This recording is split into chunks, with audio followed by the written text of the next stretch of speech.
Shalom, shalom, y vamos a ver un momento aquí para ustedes los pastores y muchos de los cristianos que no comprenden las referencias que aún su Biblia menciona, que Jesús se pensó a sí mismo como el Mesías potencial de su época. Y como vemos, no fue aceptado por los judíos, y eso queda claramente indicado en el capítulo 10 de vuestro Evangelio de Juan, donde comienza que por estos días se celebraban en Jerusalén la fiesta de dedicación, también conocido como la fiesta de Hanukkah. Y era invierno y Jesús andaba en el templo por el pórtico de Salomón. Al lado del pórtico de Salomón era solamente el lugar donde los príncipes, los hijos de David, le era permitido pasear. Era un lugar muy dedicado para las casas de David. Y entonces le rodearon los judíos y le preguntaron: ¿hasta cuándo vas a tenernos en suspenso? Si tú eres el Cristo, dínoslo con franqueza, dinos ya claramente, transparentemente. ¿Qué es lo que responde Jesús? Los judíos esperaban una monarquía que habría de restaurar lo que es la casa de David, que en este momento, en el tiempo del primer siglo, había sido usurpado por los saduceos y no querían entregárselo a la casa de David. Jesús era supuestamente uno de esos candidatos. Y vemos y leemos: ¿hasta cuándo vas a tenernos en suspenso? Si eres, dínoslo ya. Ya se lo he dicho, dice el verso 25 del capítulo 10. Se lo he dicho a ustedes y no lo creen. Las obras que hago en nombre de mi Padre son los que me acreditan, pero ustedes no me creen porque no son de mis rebaños. Quiero que pautar ahí un momento. Primeramente, ¿qué obras? Claramente sabemos que el Mesías, el que habría de restaurar el trono de David, había de enseñar Torah, aplicar la Torah, y de verdad no era necesario hacer ningún milagro. Aún hasta el día de hoy sabemos en la tradición judía que el Mesías no tiene que hacer ningún milagro para acreditarse de serlo. Eso ocurrirá si así Dios lo permite, pero es el eterno Dios que comprobará al pueblo hebreo, el pueblo judío, el pueblo de Israel, quién es su Mesías. Y aquí Jesús tira una indicación que en sí él no reconoce a los judíos en ningún sentido, según Juan, porque dice que no son de mi rebaño.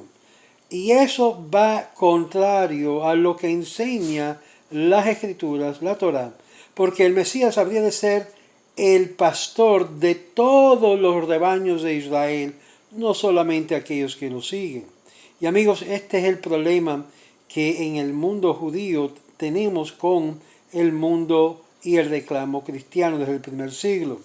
Y es en este punto: mis ovejas me oyen mi voz y yo lo conozco y ellas me siguen. Yo les doy vida eterna y nunca perecerán, ni nadie podrá arrebatarlo de mis manos. Mi Padre que me las ha dado es más grande que todos vosotros, y de la mano del Padre nadie lo puede arrebatar. El Padre y yo somos uno. ¿Qué es lo que estaba diciendo él aquí según Juan? Es que él era igual que a Dios el Padre. Y aquí los judíos se insultaron porque se hizo como Dios. Ahora, vamos a ver qué es lo que realmente él quiso significar con esas palabras que yo y el Padre somos uno. No indica nada de lo que hoy en día el mundo cristiano indica. Si no lo vas a ver, cita un pasaje de los Salmos que habla que yo he dicho, vosotros sois dioses. Y ahí la palabra ahí es Elohim, y es hablando de lo que es jueces. Vosotros los judíos son jueces, mas ustedes están ahora criticando que yo he dicho que yo soy un Elohim.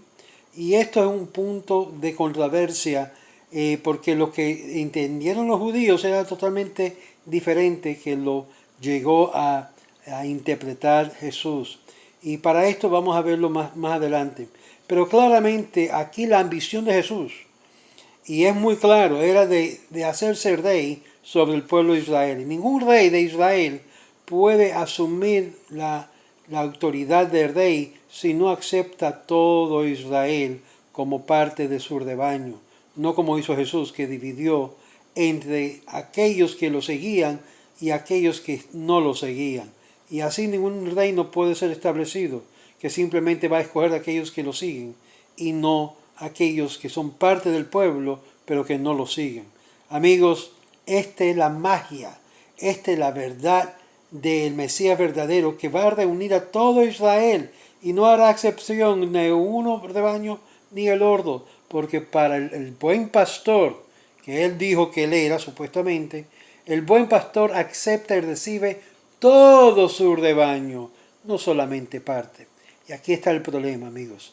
El problema es que cuando hay división por el mismo supuesto Mesías, vemos lo que resulta. Y fue un fracaso total en querer restablecer el trono de David. Y trató de hacerlo después, pero no lo logró.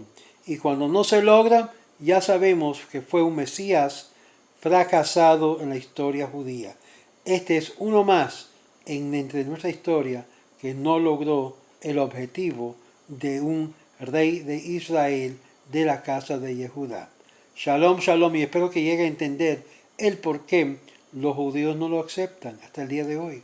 Y no lo aceptarán, aunque si venga una nube blanca, porque no acepta toda la casa de Israel. Y créalo o no, el poder del pueblo de Israel es tan fuerte que puede despedir y rechazar a un rey que es impuesto a la fuerza.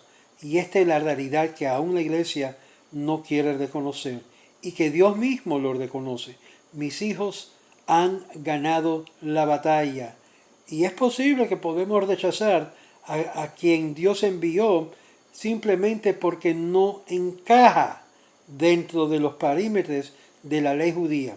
Y si este fue así, también Dios tiene que honrar al pueblo de Israel en rechazarlo, porque tenemos una obligación de juzgar lo que Dios nos envía para estar seguro que no nos envía un falso o un fracasado, como vimos que pasó en la historia de nuestro pueblo Israel. Shalom, shalom, espero que esto le aclarece un poquito de vuestra propia Biblia cristiana el por qué vemos a Jesús como un fracaso, porque no logró asumir y restaurar la dinastía de la casa de David. Shalom, shalom.